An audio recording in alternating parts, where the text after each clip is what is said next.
All right. Chapter 7, The Vacuum Cleaner. If you remember when we left off last time, Ralph was hiding under the bed because the maid had come in the room, and then he heard her go out in the hallway, and she came back in with the vacuum cleaner. And he is very scared of the vacuum cleaner because for a mouse that's so tiny, that vacuum cleaner could be bad news. Chapter 7. From his position under the bed, Ralph watched the tank of the vacuum cleaner being dragged in from the hall and listened to the clash and clang of the attachments as the maid connected a long metal tube to the nozzle at the end of the hose and fastened a carpet cleaning part to the end of the tube. He heard her humming to herself as she plugged in the deadly machine and began to work it back and forth across the carpet. It's nice she's so happy, thought Ralph bitterly, as he watched the hungry machine devour dust and lint that lay in its paths. The maid's feet in white sneakers moved across the room until, without bothering to bend down to see where she was cleaning, she shoved the attachment under the bed.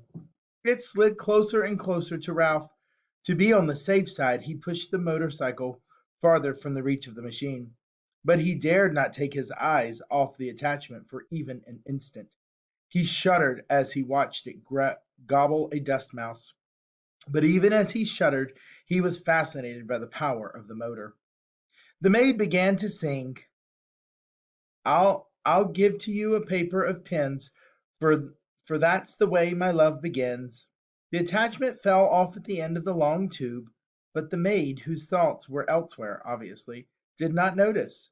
Now Ralph could feel the machine suck in its breath and knew he was in danger of being inhaled along with the dust mice. Recklessly, the maid pushed the open end of the tube back and forth any old way. There was no guessing which way it would go next. Ralph had to run with the motorcycle to avoid that terrifying hole at the end of the tube. He ran to the right, he ran to the left, and still the maid pushed the tube around, unaware that the attachment had fallen off. Suddenly, the maid threw down the tube, but did not turn off the motor. The tube landed with a bump and a bounce, and before Ralph realized what was happening, the awful machine had inhaled his tail, and he felt himself being pulled by suction across the carpet. Help! He could not keep from squeaking. But no one heard him above the roar of the machine. He just managed to catch the rear wheel of the motorcycle as he was sucked along the carpet. He hung on with all his strength. The machine, which was strong enough to suck up a mouse, was not strong enough to suck up a mouse and a motorcycle.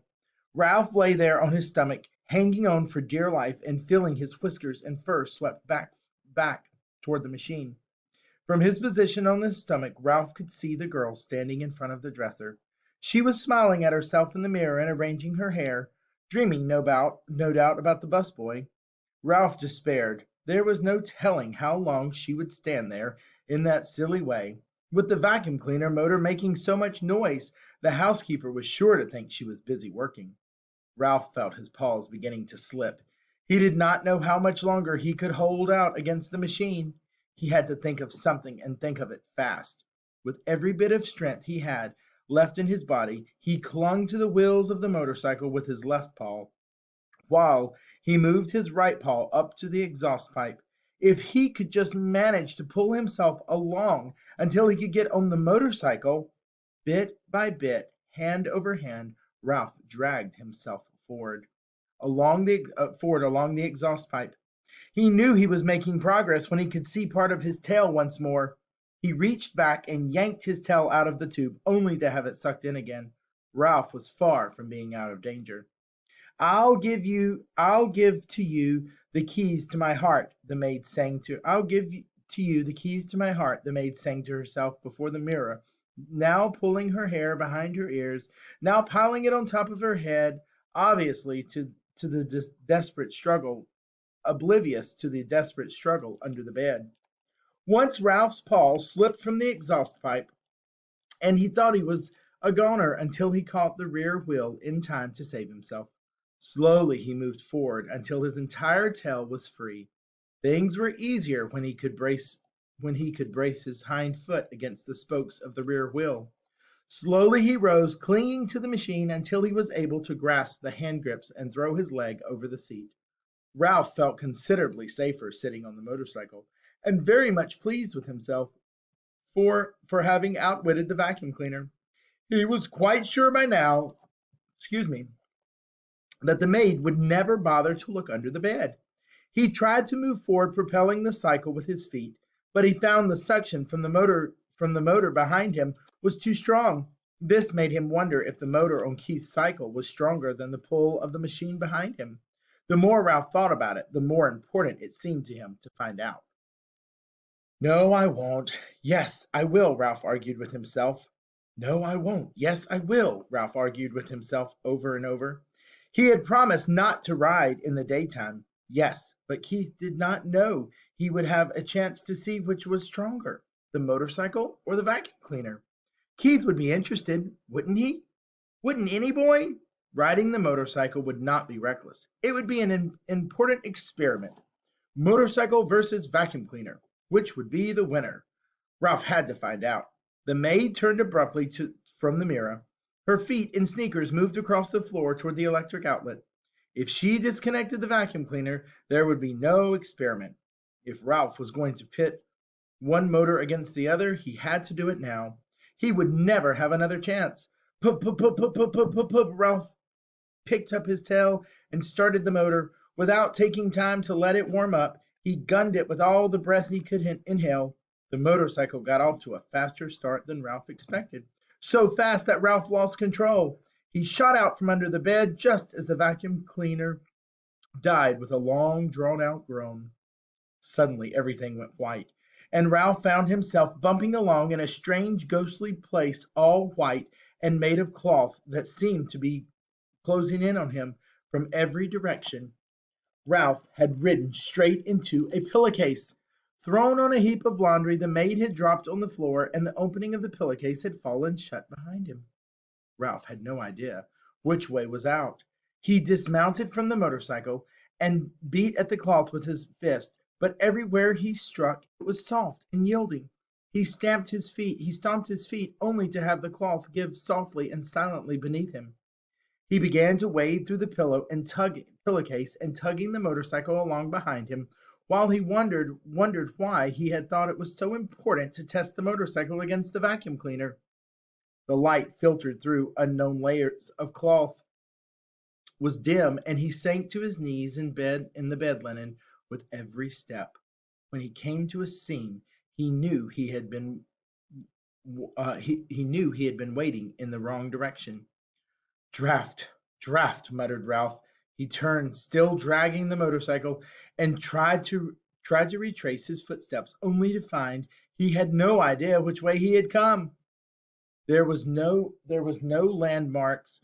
The clouds of cloth were white, billowy, and yielding in every direction. Double draft. He stamped his foot, only to find himself sinking deeper into the linen. From the swishing sounds he could hear outside, Ralph knew the maid must be unfolding clean sheets over the bed. He plodded on, dragging the motorcycle without direction and with very little hope.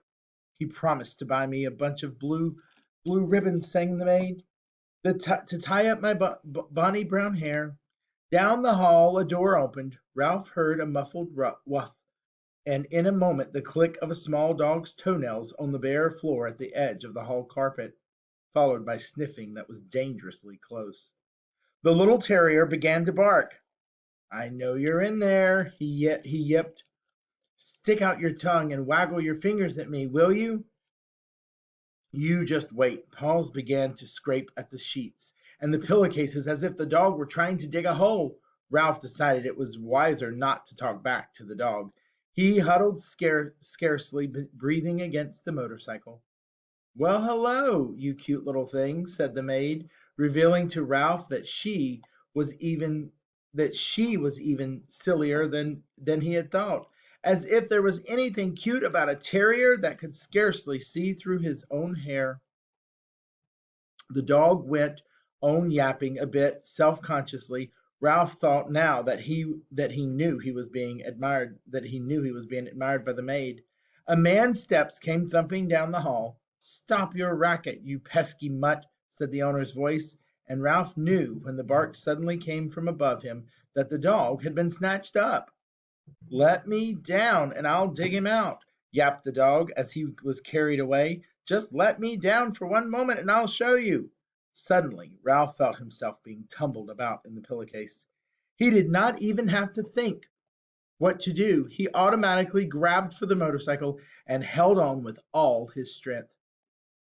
Even though he had been tipped upside down with his feet in the air, Ralph knew he was being lifted up inside the bundle of bed linens and carried down the hall. He lay still, his front paws locked around the front wheel of the motorcycle, waiting to see what would happen next. The maid walked a short distance to what Ralph judged to be the linen room, and there she dumped her armload of bedding before she went off to clean another room. Ralph was deep in the hamper where no light filtered through at all.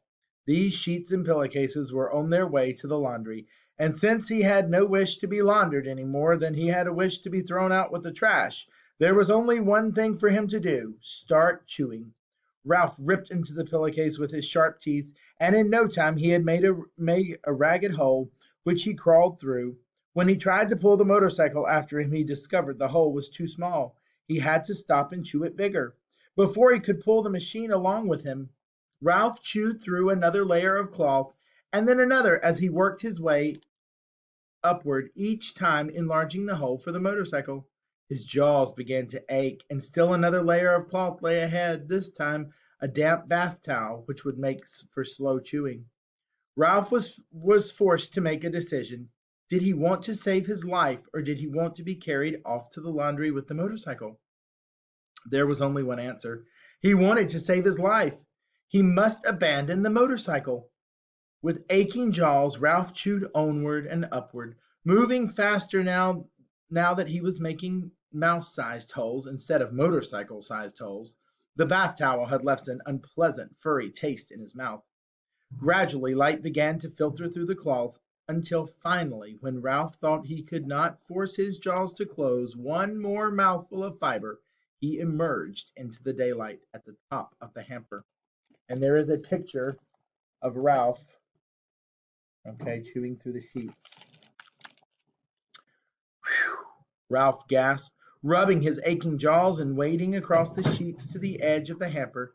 He leaped lightly to the floor and, hugging the baseboard, scurried down the hall to room 215, where he flattened himself and squeezed under the door, safe but exhausted and filled with remorse.